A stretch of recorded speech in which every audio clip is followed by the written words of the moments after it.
At lave sådan en fingerring, som ikke nødvendigvis er fuldstændig symmetrisk, det er skide sjovt.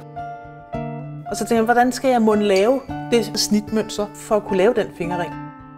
Så jeg lagde en masse små stykker malertape på, og så skærer jeg bagefter det op, så jeg har et decideret snitmønster. Så laver jeg modellen i kobber. På modellerne der kan man jo se de der forskellige lodninger. Og så kom jeg på at bruge det som en del af dekorationen. Så, jeg elsker det der. Det er så skide sjovt.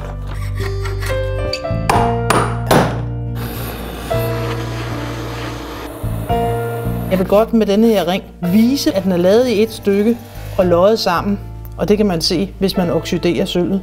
Det er meget ikke traditionelt at løje en guldring sammen med sølv. Men når den er renoveret i bund, og den ligger med sorte streger der, hvor den er løjet sammen, så fortæller jeg en historie. Fortæller jeg noget om håndværket.